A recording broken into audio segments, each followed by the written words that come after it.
Biden administration came in, the highest since the Carter era. Gas prices up 41%, used car prices up 41%, fish prices 8.5%, steak prices up 10%.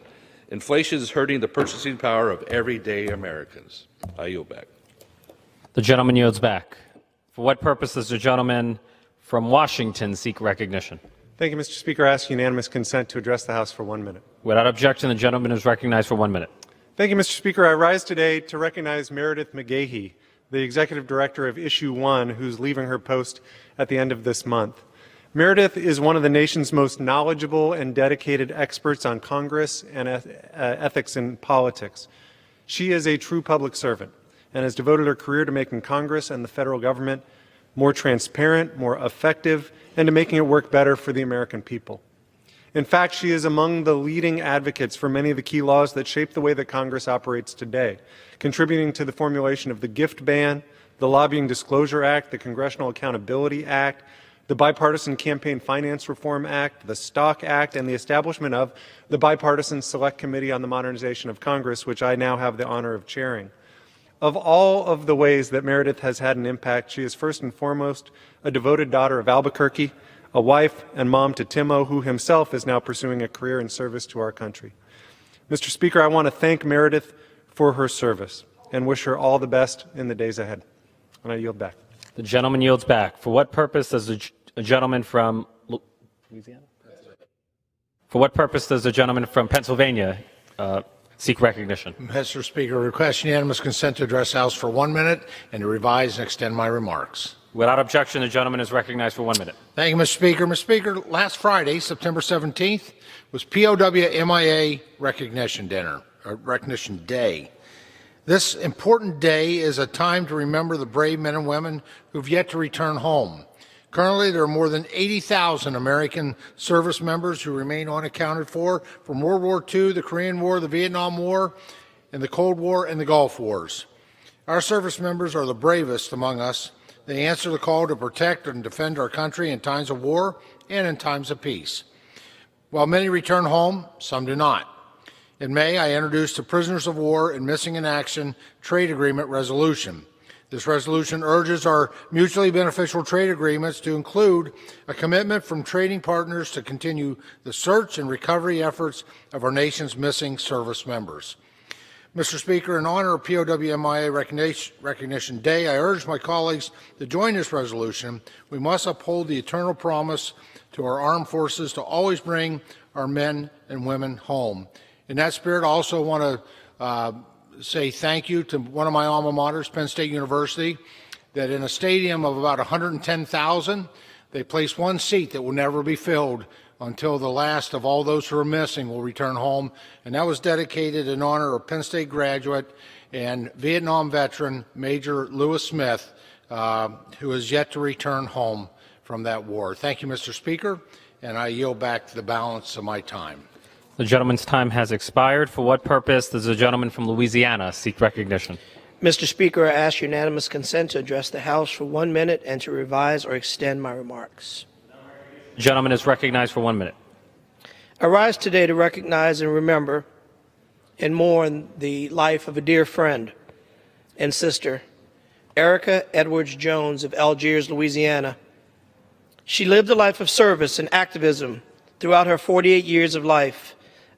As a longtime employee of the parish courts and staffer of former Congressman William J. Jefferson, and as chief deputy of Second City Court under the leadership of Clerk Darren Lombard, she served with compassion and honor. She thoroughly enjoyed politics, but most importantly, public service. She was an incredible wife, mother, daughter, and friend. We will sorely miss her incredible smile, her leadership, her compassion for service. She had a smile that would light up the room. Erica was passionate, compassionate, and generous to a fault. My thoughts and prayers are with her, our families, and the community on this tragic loss of a true public servant. Erica, we will miss you, but your fingerprints will long live in the great works that you leave behind. My thoughts and prayers are with her family, with all that knew her and all that will remember her forever. We'll miss you deeply. Thank you. I yield back. The gentleman's time has expired. For what purpose does the gentlewoman from California seek recognition? Mr. Speaker, I ask unanimous consent to address the House for 1 minute. Without recognition, the gentlewoman is recognized for 1 minute. Thank you, Mr. Speaker. The United States should not provide support to foreign military units that repeatedly commit human rights violations. That should be clear. Yet in Burkina Faso, Guinea, and the Democratic Republic of Congo, military units backed by the United States did just that, terrorizing civilians in the name of security. Backing these units is supposed to be against U.S. law, but for decades there has been one big loophole, and it's called Section 127 ECHO. One specific DoD authority that authorizes support for these units without any human rights vetting. This loophole means that we have no assurances that our operatives aren't working with partners who are in direct conflict with our values. And if we are truly focused on countering violent extremism, we have to acknowledge that abuses by security forces often propel victims into violent extremist groups. That's why I brought forward an amendment to the NDAA to close this loophole, and I'm proud to say it was adopted with bipartisan support. My amendment ensures that we aren't contributing to the very same problems we aim to solve. And it sends a clear message. When it comes to human rights, there cannot be loopholes, exemptions, or exceptions. And with that, I yield back.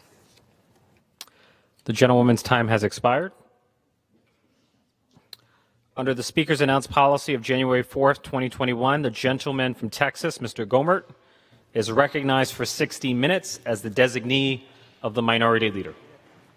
Thank you, Mr. Speaker.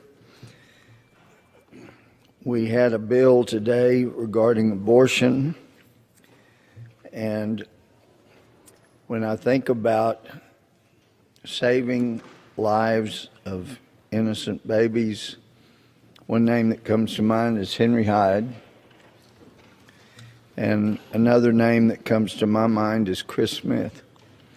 We have some people that have worked tirelessly, selflessly on this issue. And one of those people is Chris Smith. He's a leader, and I am proud to yield all the time he may use to my friend, Mr. Smith. Yielding, and thank him for his leadership. I thank Kathy Morris Rogers for her extraordinary efforts on behalf of the unborn. It has been, frankly, a team effort, and what a team. Mr. Speaker, the legislation under consideration by the House today is deceptively titled the Women's Health Protection Act of 2021. Abortion is not health care unless one construes the precious life of an unborn child to be analogous to a tumor to be excised or a disease to be vanquished. This bill is far outside the American mainstream and goes far beyond Roe versus Wade. This bill constitutes an existential threat to unborn children and to the value of life itself. For the first time ever by congressional statute, H.R. 3755 would legally authorize and enable the violent death of unborn baby girls and boys by dismemberment, decapitation, forced expulsion from the womb, deadly poisons, and other methods at any time and for any reason until birth. A significant majority of Americans are deeply concerned about protecting the lives of unborn children. A 2021 Marist poll found that 65% of Americans want Roe versus Wade reinterpreted by either sending the issue back to the states or to stop legalized abortion. Of that 65% majority of Americans, 40% of Democrats would, quote, allow certain restrictions on abortions as determined by each state. If enacted, this bill will nullify nearly every modest pro-life restriction ever enacted by the states, including women's right to know laws in 35 states, parental involvement statutes in 37 states, pain-capable unborn child protection laws in 19 states, waiting periods in 26 states, and so much more. 70% of Americans, Mr. Speaker, according to the 2021 Marist poll, oppose abortion if the child will be born with Down syndrome, with over half of those who identify as pro-choice, 56%, opposed or strongly opposed to abortion due to the expectation a child will be born with Down syndrome. Americans seek to embrace and not erase those babies identified as having an extra chromosome. H.R. 3755, however, overturns state laws that protect children with Down syndrome. Regarding international law, the bill falsely states that, quote, core human rights treaties ratified by the United States protect access to abortion. That is absolutely untrue. In fact, the International Covenant on Civil and Political Rights, which the United States has ratified, is concerned about unborn children being killed. It states in Article 6 that, quote, every human being has the inherent right to life, and that, quote, no one shall be arbitrarily deprived of his life, close quote. It goes on to declare that the sentence of death, in other words, capital punishment, shall not be carried out on pregnant women. Why? The ICCPR creates an exemption from execution for pregnant women, recognizing that their unborn children have an independent claim to legal protection, as do all unborn children. Many women have been seriously harmed by abortion. The Silent No More awareness campaign and many other initiatives throughout this country, and this never gets reported on by the press, never gets focused upon so that people are more aware of these helps that are out there, both within the church as well as in a non-sectarian point of view, to help women who are post-abortive and who are suffering so immensely. A few years ago, Linda Shrewsbury, an academic African-American with a degree from Harvard who had an abortion, said at an event right here on Capitol Hill, and I quote, "The lies that brought me to that day and its sorrowful aftermath are crystal clear in my mind. Falsehoods and deceptions that concealed the truth about abortion. Lies planted into my thinking by clever marketing, media campaigns, and endless repetition led to a tragic, irreversible decision, the death of my first child." She goes on to say, "I really didn't understand back then. At age 20, Linda goes on, I had no inkling of the mental and emotional darkness I was about to enter. I couldn't have grasped the immense psychological toll abortion would take for years and into the future. Unrelenting tears, guilt, shame, depression. After spending many years in denial, I did eventually find healing. When I understood and rejected distortions about fetal development, double-speak about choice, rights, planned and wanted children, I understood the reality and victimhood of my aborted child. I understood the absence of moral basis for choosing to disentitle an innocent human being of life. When I embraced the truth set me free, and I finally gained an inner peace." Linda Shrewsbury goes on to say, "It's past time to lance the national wound of abortion with truth. The high culture, thought leaders, media, celebrities that brought us abortion seemed vested beyond extraction. I dreamed of a volcano of abortion truth that would erupt one day from the grassroots, women and men and their relatives witnessing to their suppressed emotion, unspoken trauma, and lived pain. With abortion denial ended, we as a society could then reconnect with reality and with life." Mr. Speaker, the United States Supreme Court majority in 1973 in Roe v. Wade wrote, and I quote him in pertinent part, "We need not resolve the difficult question of when human life begins," close quote. Sidestepping that threshold question and giving no benefit of the doubt to the child, they went on to legalize and enable abortion on demand. For decades, right up to this very moment, abortion advocates have gone to extraordinary lengths to ignore, trivialize, and cover up the battered baby victim. But today, thanks to ultrasound, unborn babies are more visible than ever before. When a woman is carrying a child, the first baby pictures, those that often end up on the refrigerator in celebration, are of the ultrasound pictures, not of the newborns, they follow later, but of the ultrasound pictures of the little boy or that little girl or the twins. Today, science informs us that birth is an event, albeit a very important one, but an event in the life of a child. It's not the beginning of life. Modern science today also treats unborn children with disability or disease as a patient in need of diagnosis and treatment. And there's been an explosion in interventions that have saved children's lives and mitigated many, many problems that they may face. How the disability, for example, was not caught early. Unborn babies are society's youngest patients and deserve benign, life-affirming medical interventions. All unborn babies deserve our respect and our love, not death by abortion.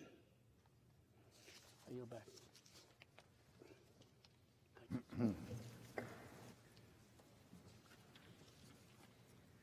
I appreciate so much my friend Chris Smith's dedication to this important.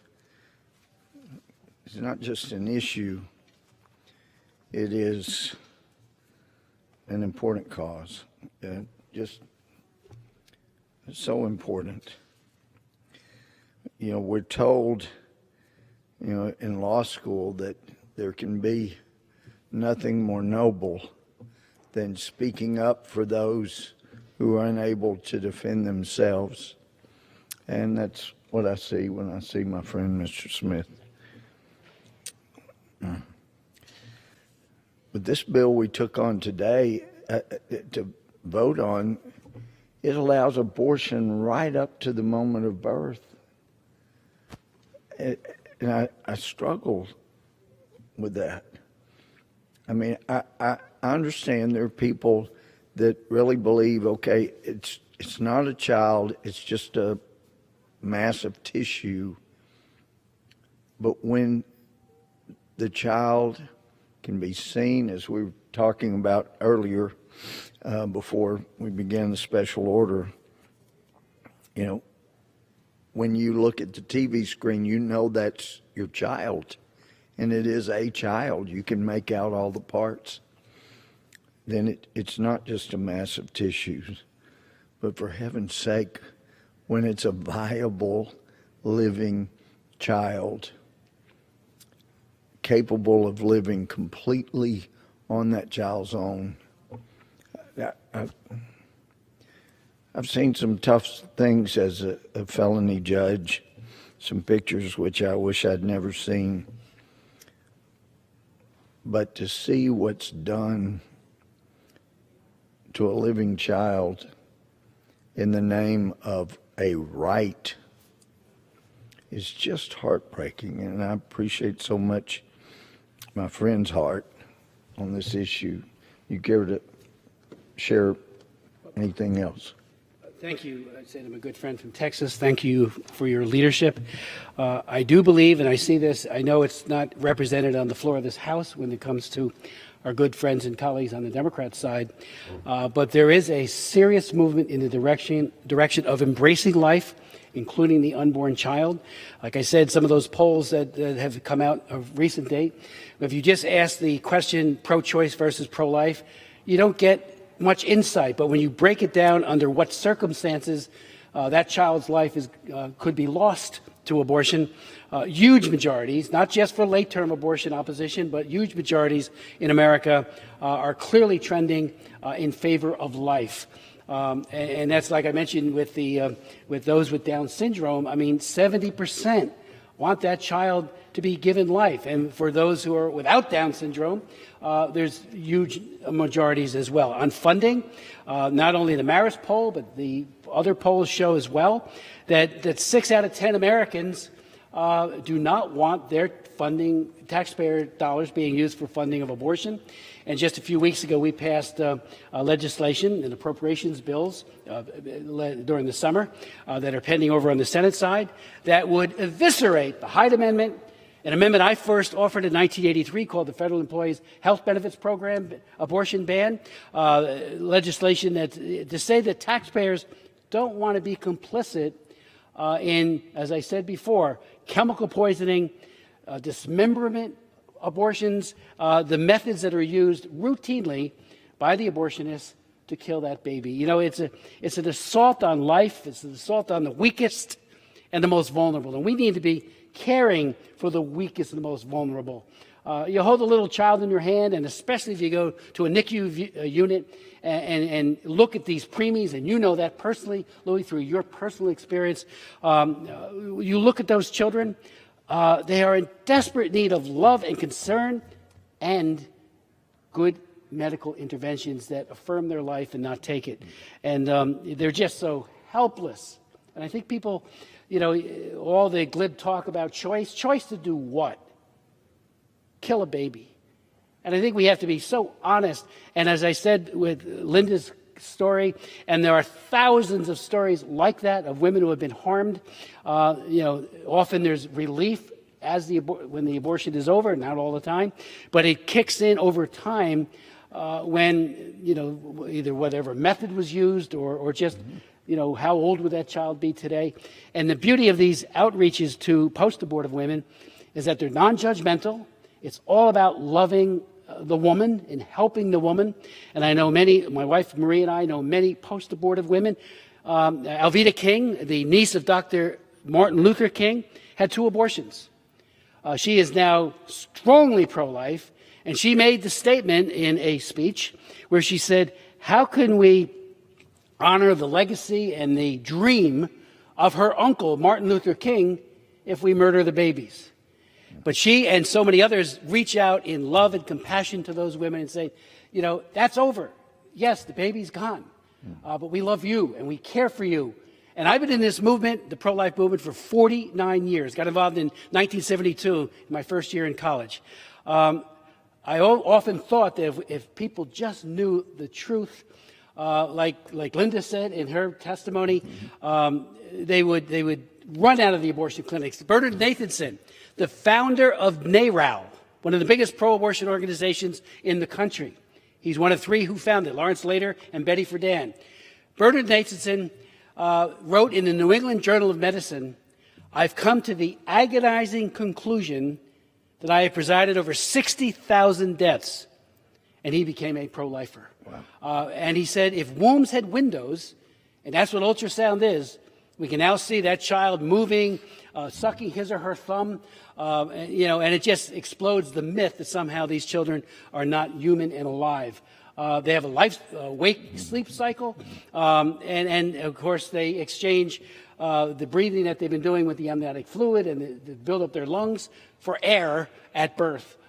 So it's, you know, it's the magnificent continuum of life that starts at conception, and again, as I said a moment ago, birth is an event. It's just an event that happens in the life. And we have many events. That's a big one.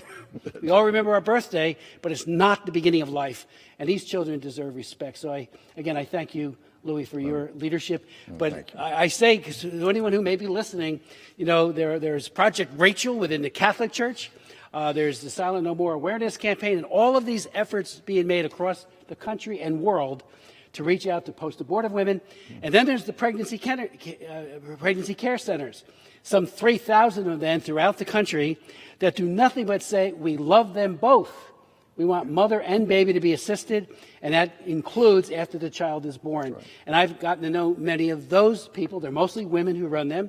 It is all about love in action, and they care so completely for those women and their families. And they stay with them. Some of the women who run them, some are post-abortive themselves, so they know the agony that could occur if the abortion is procured. So, you know, the pro-life movement is all about affirming life in a non-judgmental way. And like I said, I've been in it for about half a century. We need to do more. We need to reclaim the protection of life in our law and policy. I appreciate so much a friend talking about loving the ones alive, the baby, the mother, because so often the focus is only on mothers that have had an abortion and good for them, and not on those times when their hearts are deeply broken, and that love needs to nurture and care for them. I'm just grateful that we worship a God that believes in second chances, and there's nothing that we can do to separate us from that love. But I had the privilege of hearing a lady named Ramona Trevino, and she was, and I was fortunate to have her. I was guest hosting somebody's radio show and had her on so that more people could hear her story. Amazing. She's a brilliant person. But she was at the top of her class in high school, and I believe it was at 15 she became pregnant. But in the Hispanic community, they had looked at her as, you know, a rising star, going to be a great leader. And then she became pregnant, and there were those that encouraged her to go ahead and have abortion. She didn't. But she was so smart. Eventually, there was an opening she saw for director of Planned Parenthood in Sherman, Texas. And so she applied. And because she was obviously so smart, she got the job. And she continued to raise her daughter. But they were being taught, and they were teaching the people that worked at Planned Parenthood that the most important statistic that the directors reviewed in their directors' meetings were, how many young girls are you able to get on birth control pill? That was a more important number than how many abortions you did that much. The big money came from the abortions, of course, but the number that they really pushed at the directors' meetings, how young are you getting them on the pill, and how many are you getting on birth control pills? And to do that, they were trained to tell the child, look, your mother obviously, I'm sure, will not approve of this, and you don't have to tell her. This is between you and me, and I will keep your confidence. I will let you know that I'm your friend, and I'll be here for you. And it was building to, as they were taught, the younger you get a girl on birth control pills, the more likely she is to forget someday and become pregnant. And that's when they made the big bucks off the abortion. And it began to bother so much Ramona that they were teaching their employees to come between somebody like her and her own daughter. And then to really affirmatively get young girls on birth control pills because they were more likely to forget and get pregnant, encouraging them to have a really wild sexual life so that they could get pregnant, became more than she could take, and she had to leave her position. It was just too much. And she sounded the alarm on that for years. But just the idea that you use dishonesty to try to make a customer, not a patient, but a customer out of a young child, that in laws all over the country we say this person is not legally eligible to make a binding contract without adult advice and supervision. And yet that's where the focus is. Get those girls pregnant so that we can make money on an abortion. It is... Well, when, you know, the parental involvement laws, which would be overturned by this legislation, deal with abortion, not with birth control, just with abortion. There's a bright line of demarcation between the two. And I remember meeting with a woman from Virginia who testified here on Capitol Hill. And at the time, she called her group Mothers Against Minors Abortion. And the way she discovered that her daughter had an abortion was when she was hemorrhaging in her bed. She went into the young girl's room and was shocked to find that she was, very, very, very at risk and quickly got her to the hospital, and thankfully things turned out okay. You know, the modest bills that would be overturned by this legislation, I mean, I'm the prime sponsor of the bill here in this House of the ban for pain capable, to protect pain capable children.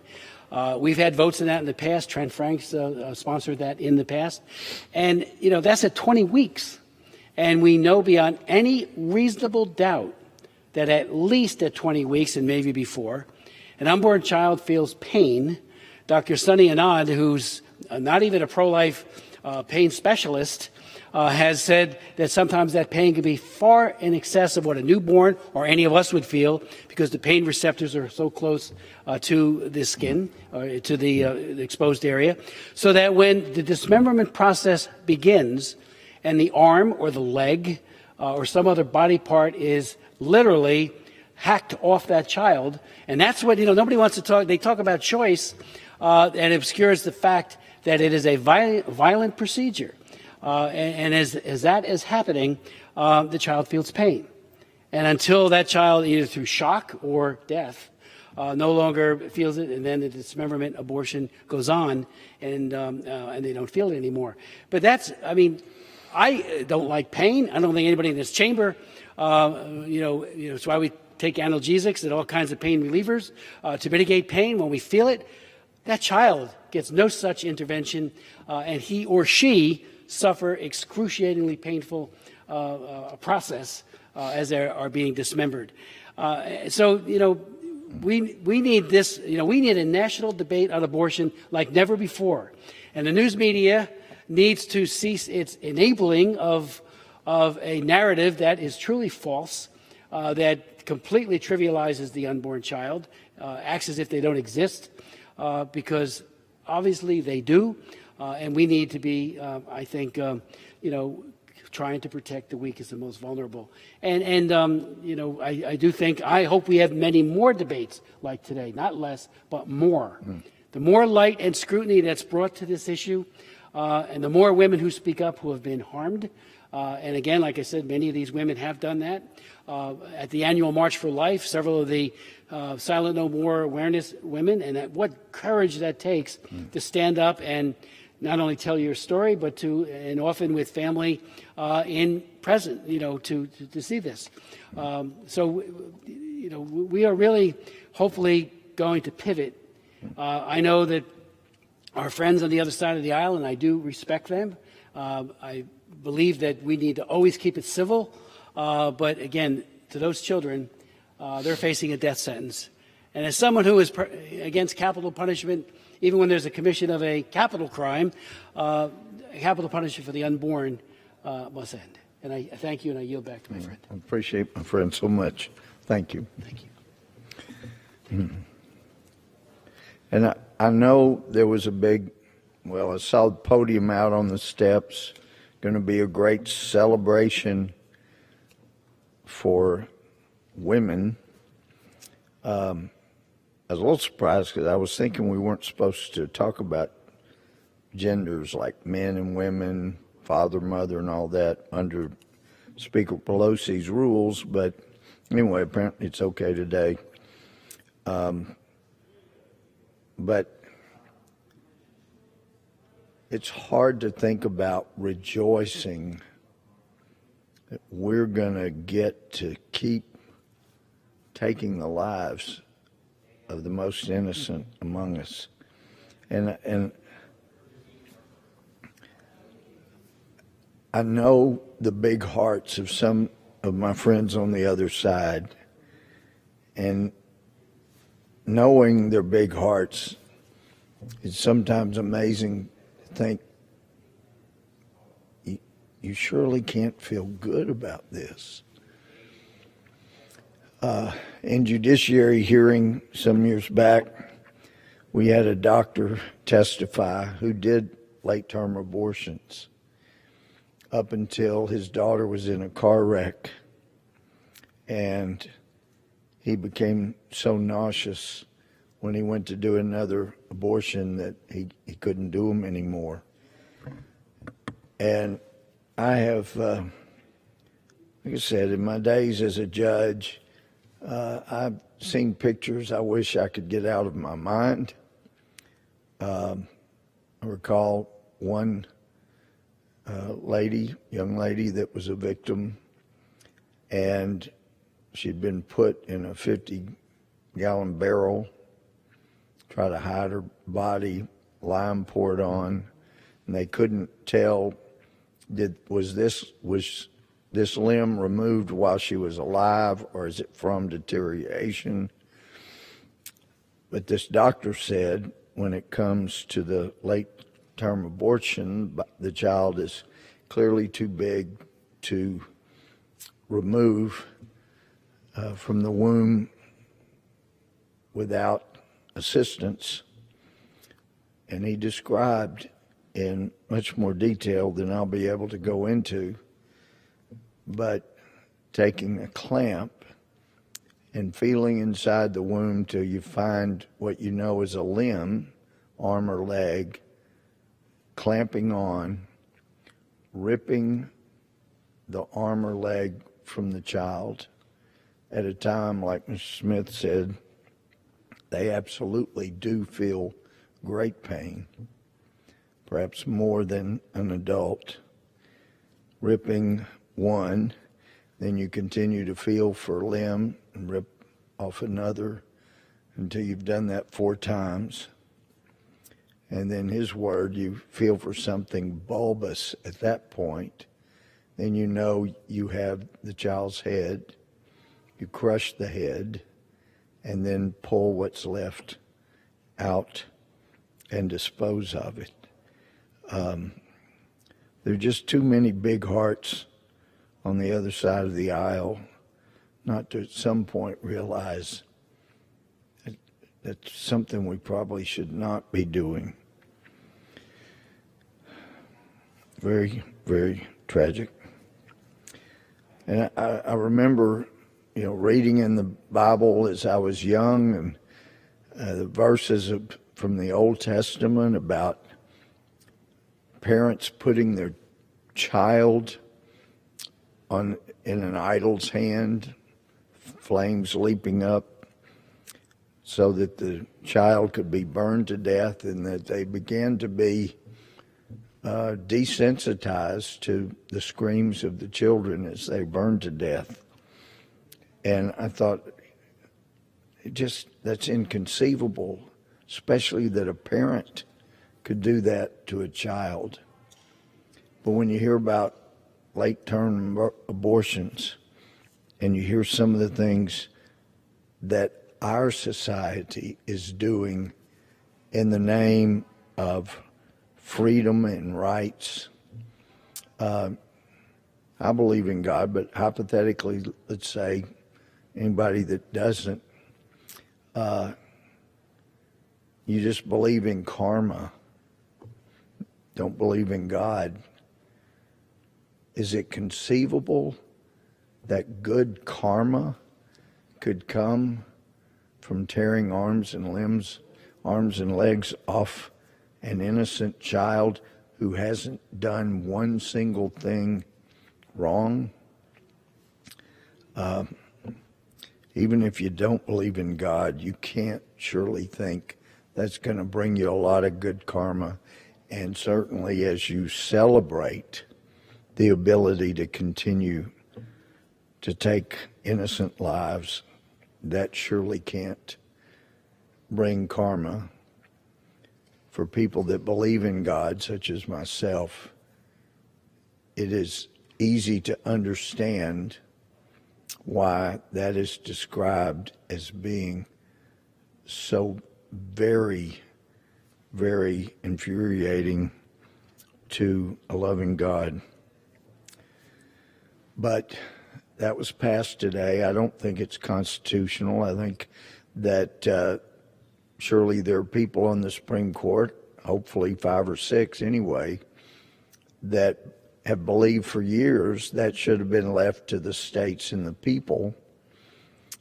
And so for the federal government to jump in and say, we're taking over and we're knocking out all the power of the states and the people to legislate, as Mississippi or Texas or other states have. Surely now that will end up being found to be unconstitutional by this body. That's the hope and prayer. When it comes to being callous, sometimes this body just is. And I heard my friend, the majority leader, say that Republicans don't like voting to pay the bills. And he's not quite right on that. I know he means well and wouldn't deceive intentionally. So this isn't engaging in personalities. But he doesn't have that quite right. What Republicans don't like voting on, and voting for rather, is our great-grandchildren having to pay our bills. And if this body next week becomes successful in adding $3 trillion more to our national debt in the shortest amount of time in all of American history, debt that we can never pay back, well, I say never, actually, the only way we could pay back the kind of debt that's being heaped up is if the Biden administration creates such runaway inflation that we start having the kind of inflation that Weimar Germany had, where people were having to carry wheelbarrows full of cash just to buy a loaf of bread. If we had that kind of inflation, then yes, money would be so devalued that we probably could pay back our debt. But unless we go through something like that is so economically destructive that there would be Democrats and Republicans alike wanting to have a revolution, we don't want that. We don't need that. We should never allow ourselves to start down that road of having that kind of runaway inflation. Even though it would enable us to pay back the debt, it would be at the cost of total destruction of the nation we love. So, Republicans, we don't mind paying our own way. Good example is that how many Republicans were upset back when President Bush was in his last couple of years of office. And anyway, we had, it may have been the last year we were in the majority as Republicans, but I remember we had 160 billion approximately in the red that year, about 160 billion or so in the red that was going to be added to the national debt. And my Democrat friends across the aisle appropriately pointed out that we should have balanced the budget. We were within $160 billion or so. They were right. We should have balanced the budget. Some of us were upset that we didn't. We were so close. Why not just do it and set that marker and continue down that course? So with a promise that Democrats would be balancing the budget, they won back the majority. And who would have ever dreamed that that 160 or so billion dollar debt in 1 year, in President Obama's first year, would become 1.5 to 1.6 trillion dollar debt in 1 year? Who would have ever believed that the people that said, oh, you had $160 billion in debt, we're going to balance it, we're going to fix it, just put us in the majority. They got the majority, and we ran up nearly 1.6 trillion in debt in 1 year.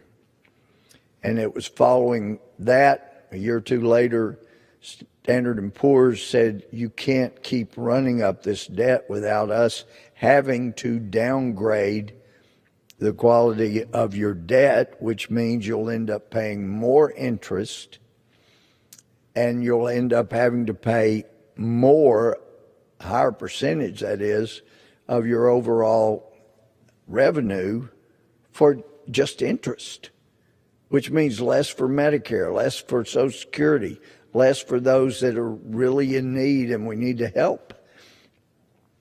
And Standard & Poor's did exactly that. They downgraded our debt. And as I understand it, if any other rating service had downgraded our debt at the same time, interest rates would have shot up for the U.S. government. But fortunately, we got a break. That didn't happen. Didn't get another service. Maybe they were being dishonest in not downgrading our debt because they were right. We were not. Under those Democratic majorities, we were not being true to ourselves and our generation and future generation. We were creating debt that would be passed on for generations to come. And I thought back then, and said as much years ago, that that'd be like an adult going into a bank and saying, I need this massive loan. Well, what's it for? It's because I cannot control my spending. I just can't stop spending. I'm out of control. So I need a big loan. Well, what do you got for security, for collateral? Well, I brought my children and grandchildren in here. And so I'm going to make them sign off so that they will guarantee all the debt I'm running up because I can't control my spending. Well, no banker in their right mind would loan money. But as the federal government, we don't have to have a banker agree to it. We just agree to it. And we even have people who become jubilant. Wow, we were able to just add another $3 trillion to the backs of our great-great-grandchildren someday. Why? Because we just can't control our spending. That is surely immoral.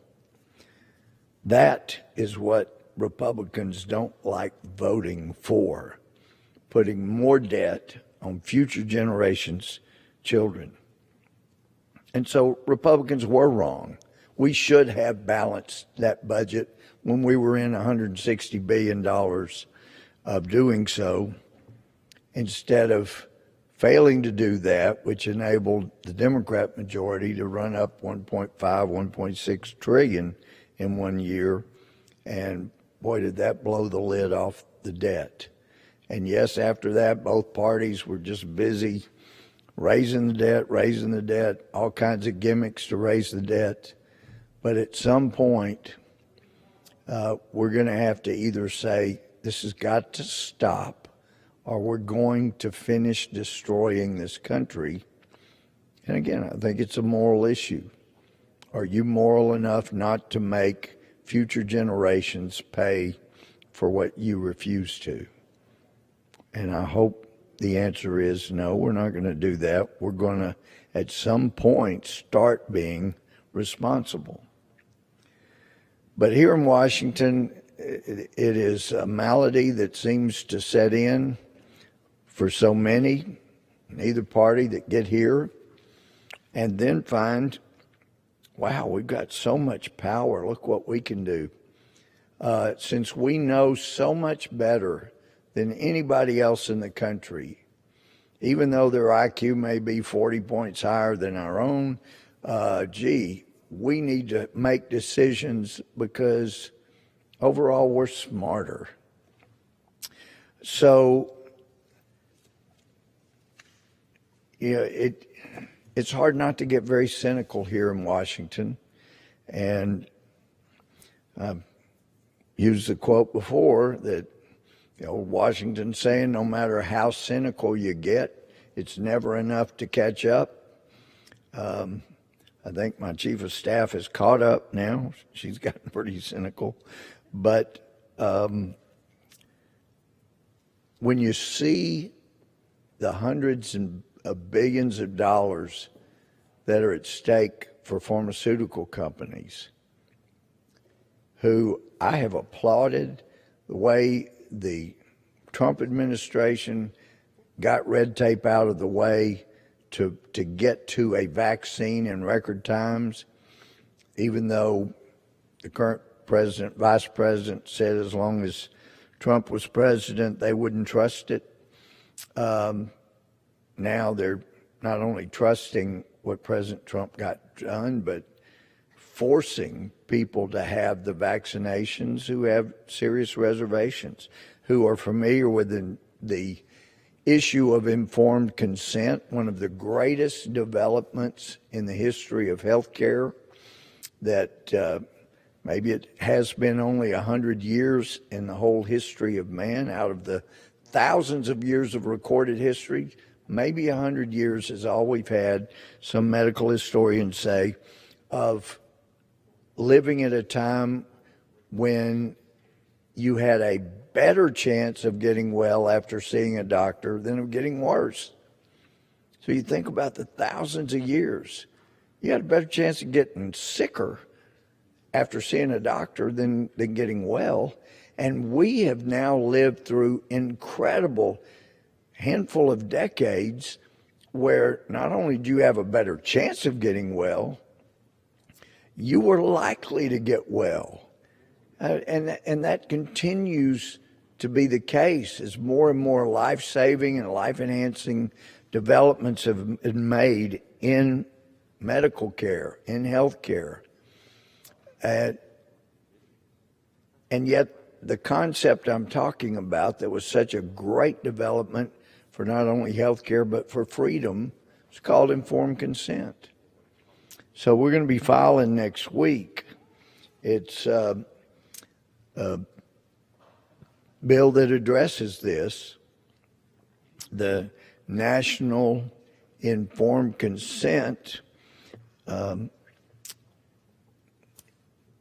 exception or exemption, the NICE bill, NICE, that will allow people, in fact, mandate that each individual make their own decision about vaccination after consulting with their own physician about their own biology of their own body, what they are at risk for, which conditions are more likely to occur with a particular vaccine, which vaccine to use, whether any of them are good for that particular person to use.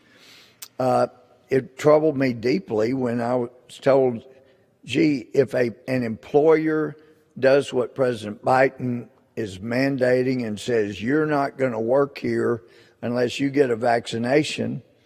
And last I saw, there were over 7,000 deaths that occurred right after getting a vaccination. CDC is careful to say, yeah, but that doesn't mean that just because they died right after the vaccination that the vaccination called it. Okay. But some of them surely did. And a friend in Carthage lost her husband after he got the vaccination. She said she didn't think he should, that it was a good idea because of his condition. He got it, died, and when they opened up, it was just full of blood clots, which was one of the risks for the vaccination he took. As she said, he'd be with me today if he had not been vaccinated. Well, those are things a patient needs to talk about with each one's physician, make those decisions, and then give informed consent to get the vaccination. That's what a free nation should do instead of mandating things that could cause death or problems. Thankfully, that's not the high percentage of what will happen, but it depends on your makeup and what the discussion would be. So I hope that we will get this bill passed at some point, whether it's in the next year and a half or in the session after that. But we need to get back to giving people freedom to make informed decisions rather than mandated decisions from a bloated Washington bureaucracy that doesn't know one thing about the biology of an individual patient, about their risk of death. But I started mentioning, I was surprised, even apparently from what I've been told, that even if your employer mandates you cannot work here unless you get a vaccination, you are totally on your own. Even workers' compensation, what I was advised, even workers' comp will not help you or your family if you become disabled from the vaccination. If you're one of the 7,000 plus that dies, nothing. And Congress, I would like to see it changed, but Congress has protected the pharmaceuticals, so you can't sue them. Maybe we need to make it where any government official that mandates a vaccination that causes death or disability, maybe that government official, we should open that up to tort reform that allows pursuit of that government official that forces somebody to get a vaccination. Because when somebody's forced into something and they're not allowed to have any input whatsoever, they, of course, lost their freedom, but at least give the family a chance. If you're going to force them to do something that kills them, at least allow the family a chance to recover for the loss of the person that the government official or the employer mandated take action that took their lives. Of course, we have the president here. This is a story from September 21st by Charlie Spearing, that Joe Biden boasts to United Nations he restored the commitment to the World Health Organization. Well, what that means is, for those that hadn't been following the news, that means that President Biden has restored the commitment of the United States to the best interests of the Chinese Communist Party, because the Chinese Communist Party clearly has tremendous control over the World Health Organization. That was one of the things President Trump found shocking, that we paid hundreds of millions of dollars to the World Health Organization, and they did not act in accordance with the best interests of the United States. China paid, seemed like it was 30 or 40 million, and the World Health Organization helped cover up what occurred in Wuhan. They continued to lie for the Chinese Communist Party. They continued to do the bidding for the Chinese Communist Party. So this story makes clear that actually President Biden now has made sure that the United States is now fully supportive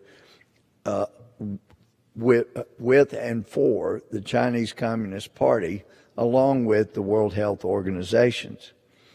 There's a great article from Justin Haskins with the Federalist that discusses Joe Biden's vaccine mandate is blatantly unconstitutional. And then the article says it's flatly unconstitutional. And it truly is, but we've come to a place in American history, which I guess these things have happened before. There have been ridiculously inane decisions by the Supreme Court in our history.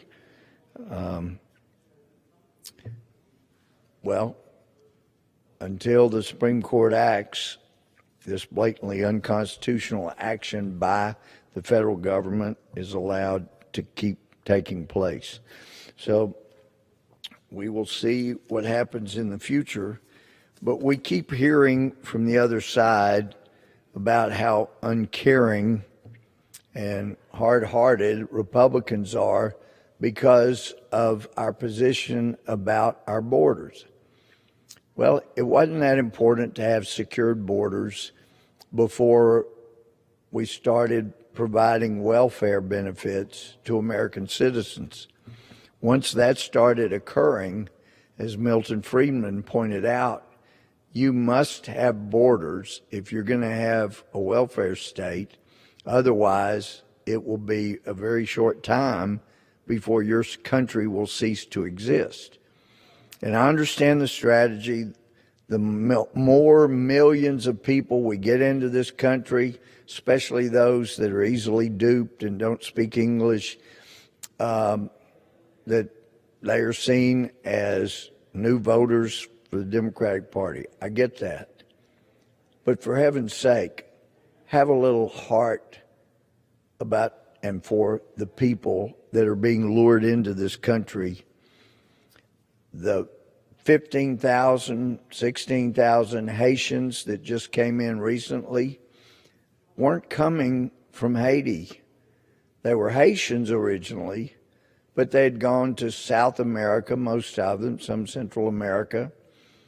And when they got word that the Biden administration was slinging open the border, letting anybody come in, terrorists, give us, you're tired, you're poor terrorists that want to destroy our country, come on in, this administration's going to help. Heck, we'll even load up planes in Afghanistan and bring people that we're now hearing are likely terrorists. We'll bring them on in because they may vote Democratic some point. But a caring person would understand these people left Haiti because they couldn't live under the conditions in Haiti.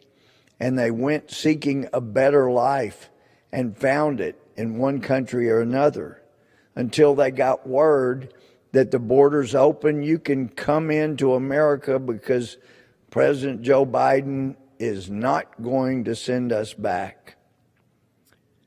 And then for 1,400 of those 15,000, 16,000 Haitians, they were not sent back where they came from, seeking a better life. They were sent back to Haiti, where they hadn't lived in years. And that's why you've seen some of them crying, weeping on television that how could they do this? They brought me back where I couldn't live. I couldn't make a living. I couldn't live. We left here. We were doing better. And then we come to the U.S. because you lured us up there, and now you send us back to the place where we couldn't make a living? I mean, what kind of country does that?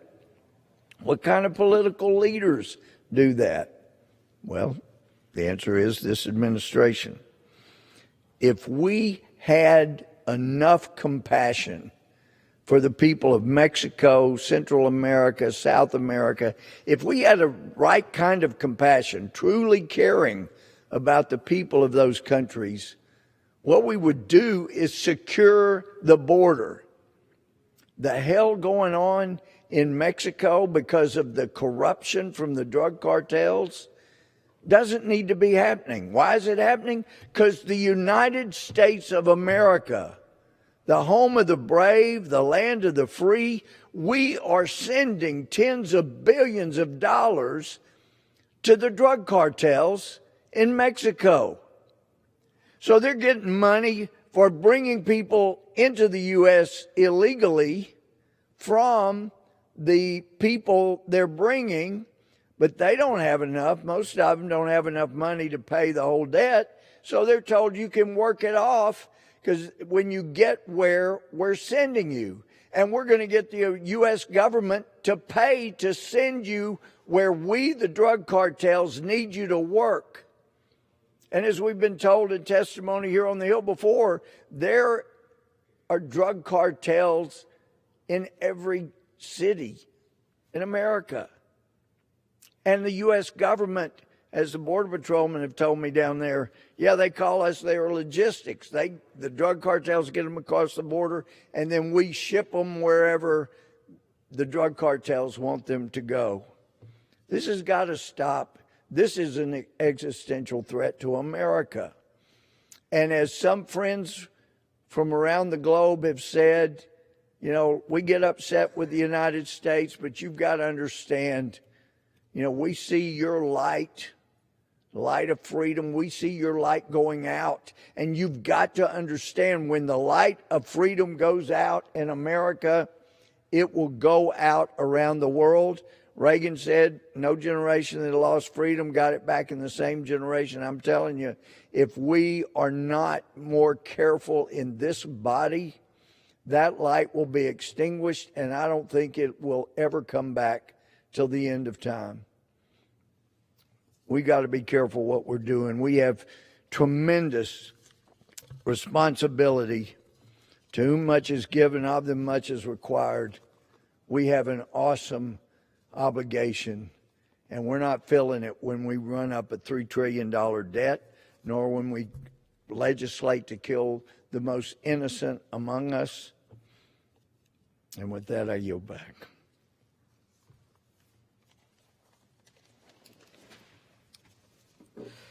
The gentleman yields. I don't feel uplifting. Sorry.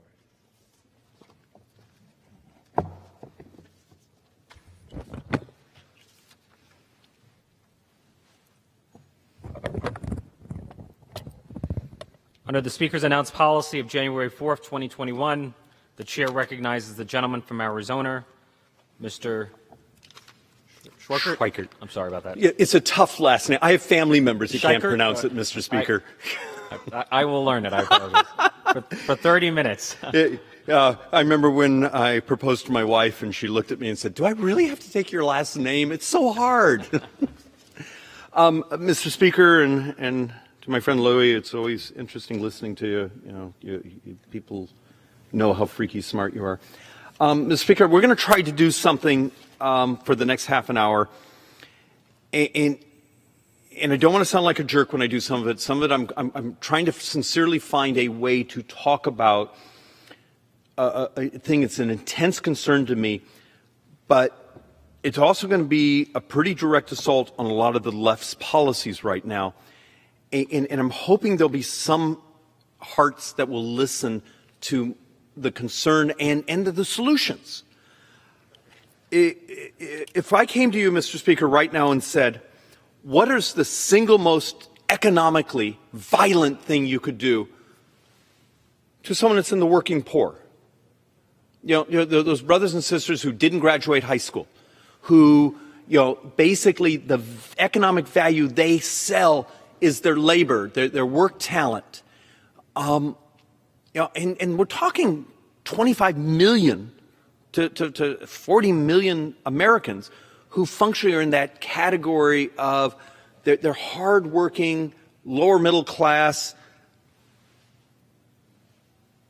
What we've allowed to happen so far this year, the brutality to their family's ability to survive, to economically exist.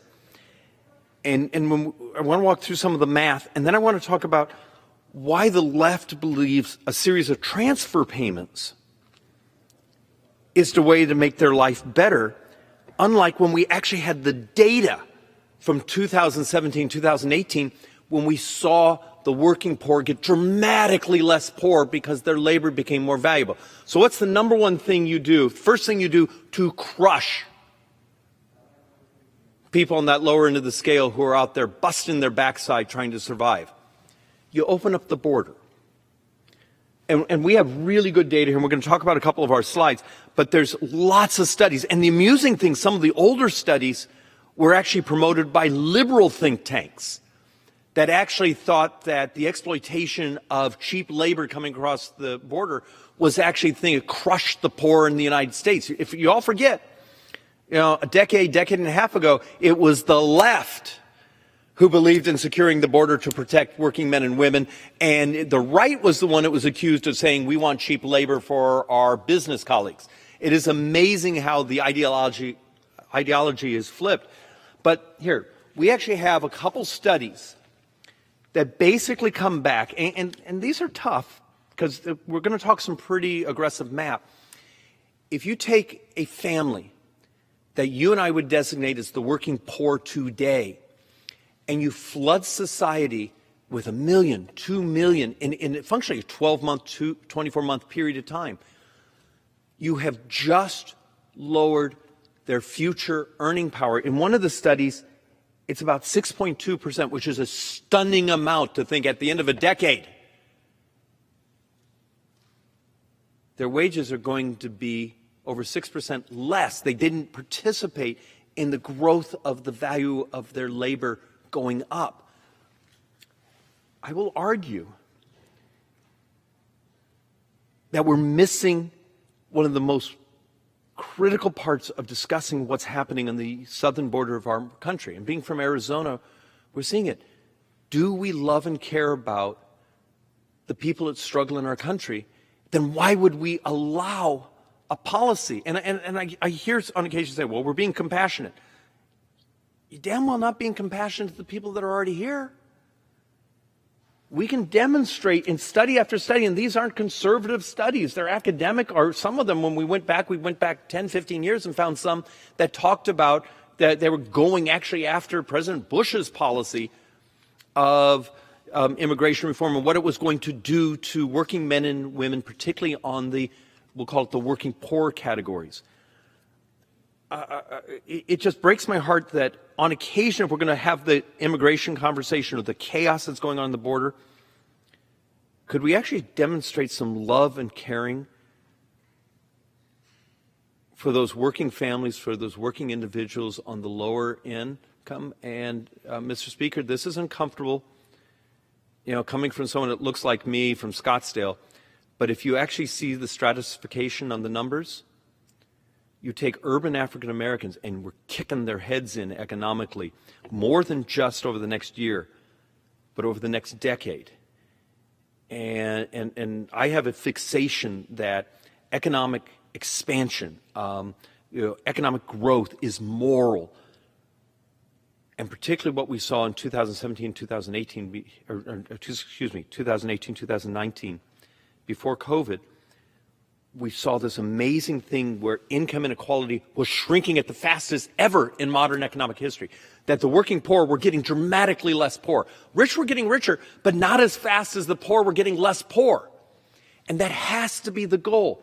But what's the other thing you also do to absolutely crush the working poor? So you open up the borders and devalue their labor, and then you allow an inflationary cycle right now.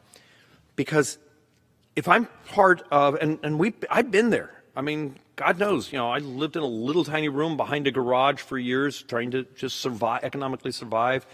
I got very lucky, but so someone that's their life, when the rent goes up, when fuel goes up, when food goes up, all these things where the percentage of someone that's in the working poor, their wages, their income, maybe even their transfer payments get chewed up by inflation. And at the same time, you're lowering the value of their wages. Why would we do this? Do my brothers and sisters on the left actually have any labor economists who are willing to tell the truth that at the end of this year, the very population that both sides here we claim we care about will be poorer. Their lives will be more miserable. We're better than this. And I'm frustrated because I understand the left solution is, well, we're going to stack them up with transfer payments. Okay. And we're going to talk about how that gives you a nice pop. And by the end of the decade, you could have gone with the conservative model, which is economic vitality, growth, make the wages more valuable, those things. A supply-side model where things get cheaper because you've incentivized productivity and production, those things. Remember the rule of thumb. What are the two ways you pay someone more? Inflation, which means you raise their wages, but they didn't get anything more for it because it's just chasing the cost. Or productivity, where you're able to pay people more because we built a tax and regulatory code that encouraged investment in pieces of equipment, in training, that made that worker more valuable, and therefore they get paid more without setting off inflation. And we were living that just about a year and a half ago. That's what we were seeing in 2018, 2019. Look, we can actually, another study out there that just talks about the decrease in wages that is now happening. So when you start to increase the labor supply, and believe it or not, this one shows 10%, but remember it's 10% within that subcategory, which is actually, if the immigration, or excuse me, the border crossing numbers stay where they're at, that's what we're going to hit. For the next decade, that study says over 6%. This one says almost immediately. We're going to take the working poor and not see their wages go up. But this study basically said they're going to go down 3% almost immediately, because it's, you know, what happens when you raise the labor pool of people with similar skill sets. It's a type of cruelty. So if I came to you and said, we both care about the working middle class, the hardworking middle class. We both particularly care about the working poor in the country because we believe by making their lives more economically viable and prosperous, our society, our country gets better, healthier, and we don't tear at each other. The left talks a lot about income inequality, and I actually agree with that. I believe the stratification, but you don't do it by kicking one cartels in the head. You do it by lifting up the mass and making their labor much more valuable. But what happens when we start to actually say the way we're going to, the left is going to do it is we're going to do trillions, functionally trillions of dollars of transfer payments. We will see childhood poverty. So families with children who are in poverty is unacceptable where it's at. Okay. There's a handful of things we would all agree to do to help that population. But are you really going to do transfer payments for folks with kids up into the $400,000 a year income? Because that's what the legislation says. Is that really helping children that are growing up in poverty households? When you're going to go, I think one of the numbers is it caps out at, for a couple with kids at mid 400s? That's really the left's definition of struggling families? Or is it actually a level of sort of dark political gamesmanship saying we're not only going to take care of the population that we agree that we must find a way to make them more prosperous, but we're going to take the rest, the most of our society, and we're going to make sure they're addicted to a monthly transfer payment because they'll be beholden to one political party. If that's so, be honest about it. It's brilliant politics. It's devastatingly horrible economics. And as you can start to see with this chart I'm holding, by the end of the decade, we're going to be much poorer as a country, much poorer as a society. The size of our economy will actually be smaller because of the way we're doing this. And the crazy math, and I'm going to have to do this on the floor next week because I wanted to make sure I got my math absolutely correct because it's a hard data set. But it looks like by the end of this decade, you can do the Democrats' transfer payment model or help those who are most in need, and then an aggressive economic growth model. And you would have a dramatically bigger, healthier economy in the Republican model. Wages would be at a point where you'd actually have almost the same poverty statistic. The difference is the left's version of a transfer payment model to help the poor, and now the craziness of taking it up to people making $400-some thousand on that child credit. You create a world at the end of the decade where these populations, their wages are worth less, their assets are worth less, their work opportunities are worth less, their ability to save for retirement is worth less. Their future prospects are basically beholden to the Democrats sending more money. The Republican model, you don't get the same political credit, you don't get the same political loyalty to your party, but they have an economic future. Their savings, their future wages, their ability to save for retirement are dramatically different. And yes, those people are free to actually go wherever they want ideologically, but it's a better economic model for our society. And we're seeing data sets after data sets, what the Democrats are about to do in their $3.5 trillion, and no matter where it actually ultimately go, they're going to make our society poorer. And they're going to make those working people poorer.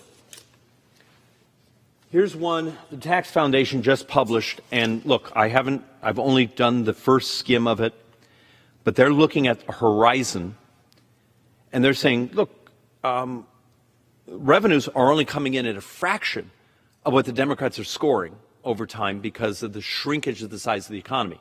So they may get $1 trillion of new revenues.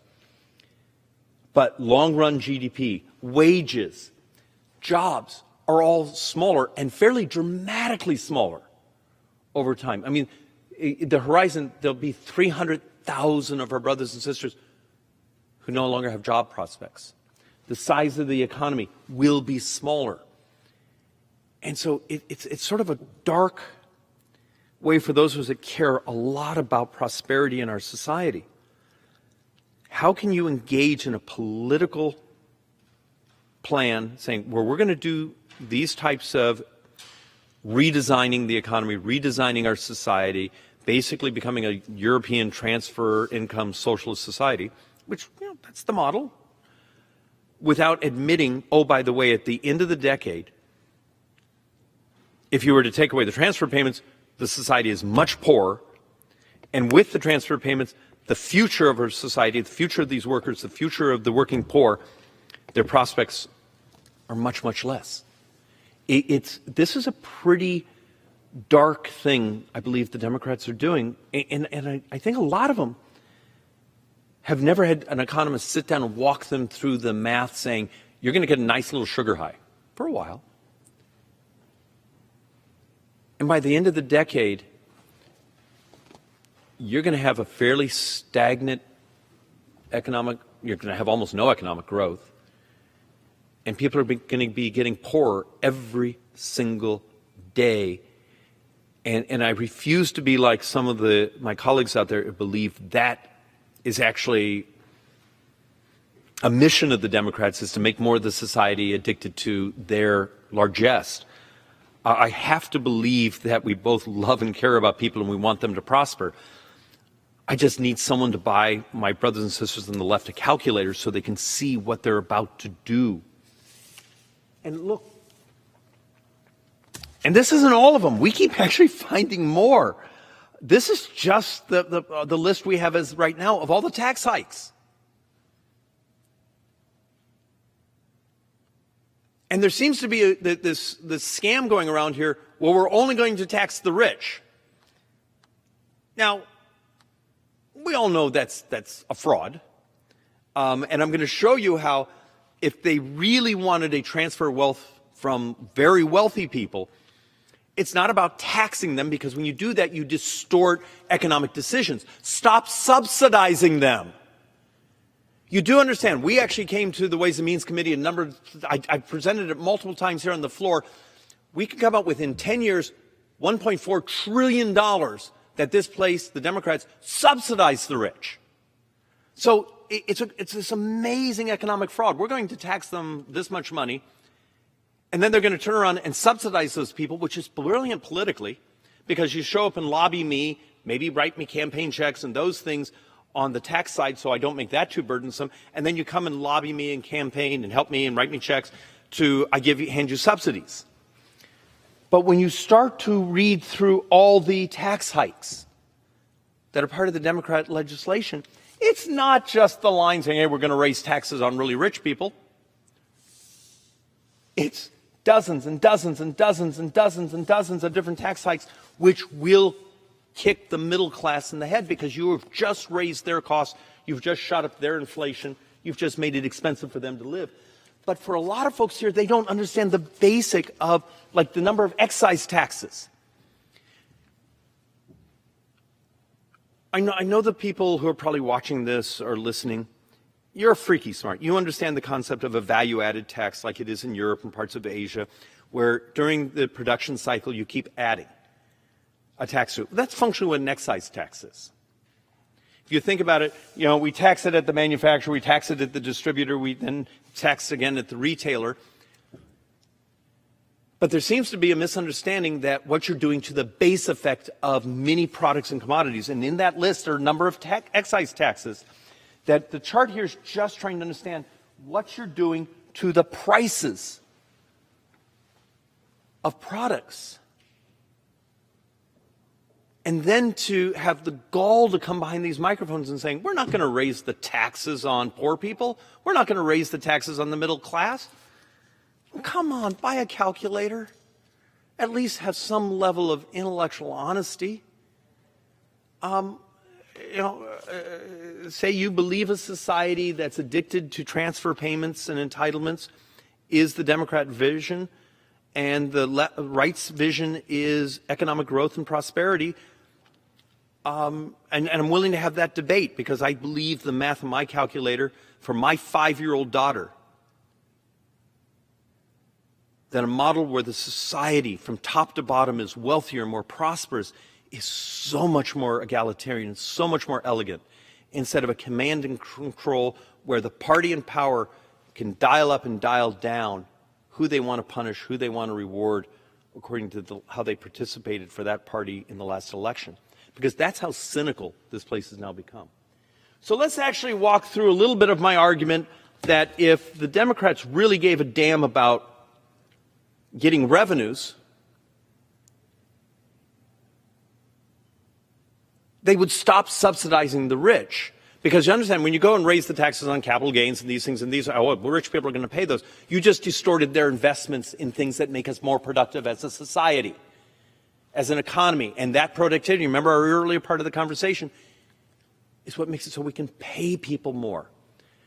But here's how dark the Democrats' bill is. Let's just use this as an example. You have a family making $800,000 a year. Are they rich? I would say so. That's in the very top strata of income across this country. The Democrats' bill, as it was given to the Ways and Means Committee last week, when you add up all the tax credits and subsidies they intend to give that $800,000 a year family, it's over $818,000 in credits, not taxes, credits, direct cash. And then they'll come behind the microphone and say, but we're going to tax rich people and make them pay to help our society. Okay, I'm willing to have that. I'm someone who does believe in a progressive tax system. But it's pretty perverse when you say, I'm going to raise their taxes and then not mention the fact that you're turning around and handing over $100,000 to that very family that you were trying to claim you raised their taxes. Yeah, you raised it, and then you gave them back more money than you raised it. This is the perversity that's going on here, and it's never going to get any press because it would require a calculator, and reporters don't own calculators. But there's other landmines that are getting no press because, you handed us thousands of pages of tax and spending policy in the Ways and Means Committee. The day before we're supposed to debate it, we offer 57 amendments. Many of them are actually derivatives of Democrat amendments, but not one was accepted because the Ways and Means Committee did not write this legislation. It came from the Speaker's office. And now we're discovering, every single day we discover little other landmines that are hidden in here. So think about this.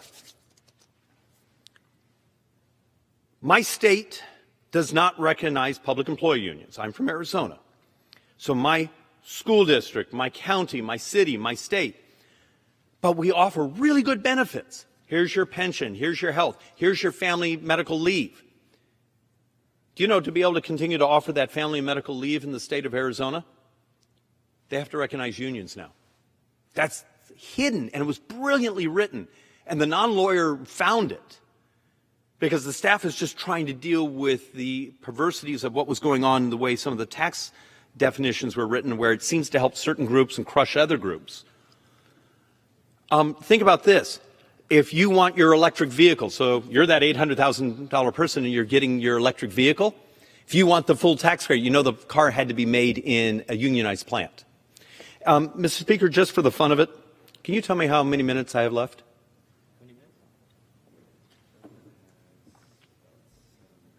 The gentleman has 7 minutes. Thank you. And forgive me if on occasion, I've had a lot of coffee today. You know, I'm a non-drinking Catholic, but I believe that if you're not walking around with a triple espresso, you're just not trying. But I'm dead serious about this. It's more than just the debate you and I are willing to have on raising taxes over here and spending it over here, becoming more egalitarian in a society. This bill is truly designed to redesign society. So now you have the forced unionization of all government workers, up and down the tree, for the majority of states that are right-to-work states. Okay, fine. Shouldn't you actually told someone that instead of trying to hide it in the legislation? We keep coming up with more and more of these little backdoor things. So if you have union representation, you're going to get to deduct your union fee. But if I'm a non-union worker, I'm a state that provides either optionality or they don't recognize in my state, but I do have some group over here that does some collective bargaining or does some negotiations. If I'm a union member, I get to deduct my fees. So we're using, once again, spending through the tax code to backdoor subsidize unions, because unions write huge checks, stunning amounts of money to Democrat campaigns. But if I'm the other side of the equation, I'm not one of those union members, I don't get to deduct. It's just, I mean, come on. Is this really where the left has gone? That every policy, every design, every little landmine, it can be hidden in the language of the few thousand-page bill, isn't necessarily to make the working poor less poor, isn't necessarily designed to make our society grow and provide opportunity. It's designed for power. The number of things we saw in that piece of legislation, the Ways and Means Committee, that when you started to lay out, I mean, it was brilliant. I mean, I got to give the audacity of the left and what they're trying to do right now. You got to just sort of genuflect at one level and say, the gall, but it's so over the top, it belongs almost being a movie if someone actually cared about math. But the forced unionization, the level of the transfer payments, the level of basically making the majority of society, people up to, what was our math, $440,000 a year, getting functionally child support payments, you know, child tax credits, direct payments for them. And then out of the mouth saying, but we're helping the working poor. No, you're not. If you and I were doing the working poor, we would have done something dramatically different on the saver's credit, on how we do earned income tax credit, those things. And we'd actually have an honest conversation that the miracle of growth we had in 2018, 2019 was one of the most egalitarian, successful in closing income inequality, in closing nutrition. When you saw that nutrition stress shrank to its lowest level, poverty rates shrank to their lowest level. There is a model out there, and put it under a Democrat label. I don't care. You know, I know it irks people on the left to say, well, regulatory and tax reform created a vibrant economy in a time where our demographics are moving against us. Because what makes some of these numbers so difficult, and everyone here knows it, no one will talk about it. One of the greatest headwinds we have as a society is we're getting old very fast. Our demographics are really, really tough. And the only way we're ever going to make our debt obligations in a couple decades, the only way my 5-year-old is going to be able to live as well as I did, is not functionally turning the economy into a European-style transfer entitlement economy, which is what the legislation does. It's got to be an economic velocity of takeoff, of adopting of disruptive technology, of providing where investments in productivity so everyone's able to be paid more, make the wages, make their labors much more valuable. And we actually know how to do it now. And for my last couple moments here, the number of times I'll see Democrats get up and spout about, oh, supply side economics, and then you talk to them and they have no idea what supply side economics is. You're living it. When you see the shortages, when you see the ability to have supply chains work, when you see the cost of everything going up around it, you've just seen the Democrats' version of subsidized Keynesian, put money into the consumption, but don't put incentives into the production, because the production creates the wealth, creates the jobs, creates the productivity, and keeps the prices low. So even if you subsidize me, if I had to pay higher prices, I didn't live any better. The fact of the matter is you're living the ultimate experience right now, and I truly wish the 1970s could have their economics back. And with that, Mr. Speaker, I yield back. The gentleman yields back. And my apologies again for the mispronunciation of your name. So, a quick question. When John Boehner used to put me in that chair, it was always because I had done something really annoying. But you're the nicest guy here. I can't imagine she put you in there for punishment. I appreciate that. Thank you. The gentleman will suspend. Is that? Pursuant to Section 11B of House Resolution 188, the House stands adjourned until 11 a.m. on Sunday, September 26, 2021. We are adjourned.